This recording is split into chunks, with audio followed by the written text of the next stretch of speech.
to Storyteller TV. Classic children's stories from around the world.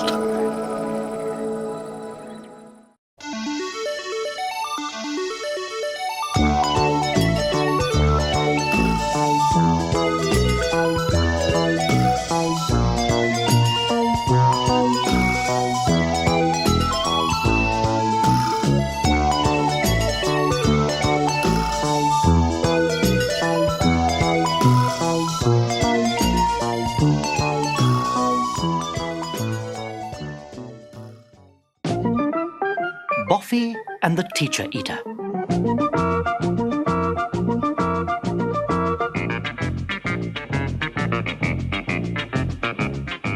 Buffy Brown was 6 years old. He was rather small and rather thin, with large glasses and a pale, serious face. He wanted more than anything to be an inventor. "You can't be that until you're grown up," said his father. "But I'm a genius," Boffy pointed out. "Yes," said his mother. "I'm afraid he is." Boffy's mother found living with a genius very difficult. Geniuses tend to think it's tea time when it's only breakfast time. And they build things with biscuits instead of just eating them. And they always use long words. Mrs. Brown put the dinner in the oven early because she wanted to start her spring cleaning. Soon the kitchen was full of buckets and mops and dusters. "There must be quicker ways of cleaning a room," said Boffy. And he went to his little workshop behind the cabbage patch. In no time at all, he'd made a large, funny-looking machine. It had a horn at one end and a plastic sack at the other, and it was held together by rubber tubes. "What is it?" asked Mrs. Brown as Boffy appeared in the doorway with the new invention. "It's a dust extractor, of course." And before Mrs. Brown could stop him, he had switched it on. "It works!" cheered Boffy, and the awful noise drowned Mrs. Brown's screams. "Stop! Stop! Stop!"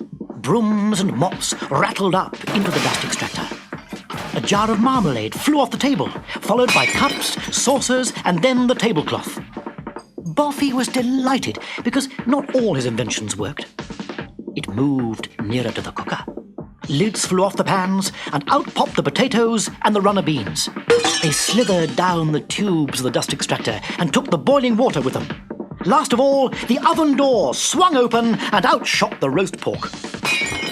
"You're a disgrace!" thundered Boffy's mother. "You'll go straight to your room, and you will stay there," said his father that evening. "I'm sorry," said Boffy. It was hard being so clever. For a whole week, Boffy behaved himself. He gave his dust extractor to the dustman. He sat in the garden and counted the bees. Mr. and Mrs. Brown began to worry. "Do you think we should have been so cross with Boffy?" they said to each other. "If only he would invent something small." The next day, Boffy went to school. He was in class 4 because of being so clever. He should have been in class 1, but the teacher did not want him. He kept correcting her. But Mr. Grimm of class 4 had been to university, so he knew 1 or 2 things Boffy did not. Today, Mr. Grimm was in a bad mood. He threw a piece of chalk at Herbert Entwistle and made all the children stay in at playtime. He even made Jenny Green cry. "He's horrible, horrible," she sobbed. "Don't cry, Jenny," said Boffy. "I have an idea. Tomorrow you'll have nothing to worry about." After tea, he went to his shed behind the cabbage patch, and he banged and he hammered. Then he locked the shed, kissed his parents good night, and went to bed.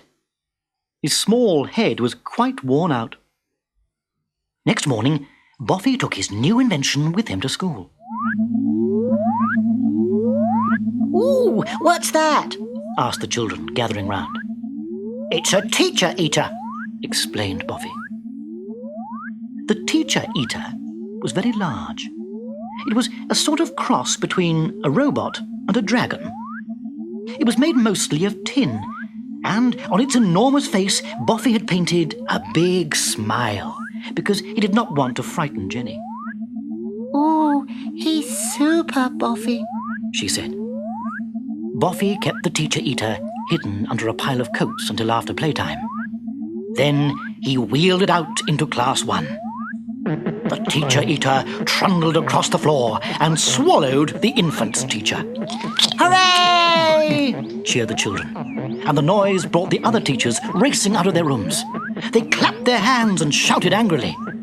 Then the teacher eater took a liking to the art teacher. Her red stockings were the last the children saw of her. "Mon Dieu!" gasped the French teacher. But he had no time to say more before he was swallowed too. The terrible machine rolled down the corridor, hungry for more. It charged here and there, gulping down teachers until there was not a single one left. Boffy put his invention in a big cupboard and locked the door. "Well, children," he said, "back to your classrooms." Everyone did as they were told. They were happy to have Boffy as their new headmaster. Boffy went to the headmaster's study and sat down to think. The next day, all the children went to school early. With Boffy as their headmaster, they expected to spend the morning playing games and the afternoon painting or messing around. But Boffy had been thinking. He pinned up a large notice in the hall. It read, "First lesson, sums. Second lesson, handwriting. Third lesson, science. Fourth lesson, serious talk by Boffy. Signed, Boffy, headmaster." "What about playtime?" said Simon Goodbody halfway through the morning. "Work is more important," said Boffy sternly. "But you're not working," said Simon. "You just sit in the headmaster's office." "Of course, that's what headmasters do. You can stay in after school." Then a dreadful thing happened. The dinner lady did not arrive. She'd heard about the teacher eater and was too afraid to come. So the children had no dinner, and Jenny began to cry. "I'm hungry, Boffy," she wailed. "So are we," said Johnny and Kate, and they began to cry too. "And your lessons are too hard. I can't do them." "Neither can I." Soon the whole school was wailing and moaning.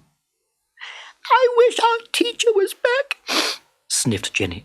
"I wish he was." Boffy was cross. "You just can't please some people." At that moment, the door opened and in stamped Boffy's father. "Now then, son, where's the teacher eater?" Boffy unlocked the cupboard. The teacher eater gleamed in the electric light. "Right," said Mr. Brown, pulling out the machine. "Now I've brought along an invention. It's not a new one, but it does work." It was a tin opener. And gradually, Mr. Brown cut a large hole in the teacher eater's back. Out rolled the infant teacher, then the art teacher, the needlework teacher, the French teacher, and finally, the headmaster himself. Dear. They sat in a heap on the floor, looking dazed and crumpled. They could not think where they had been or why. Then the headmaster caught sight of the teacher eater and remembered. He turned very pale. "There will be a half-day holiday today. Good afternoon, children." And the children cheered. Mr. Brown drove his son home. "You're a disgrace," he said, "and you'll go straight to bed without tea or supper, and you will never invent anything ever again."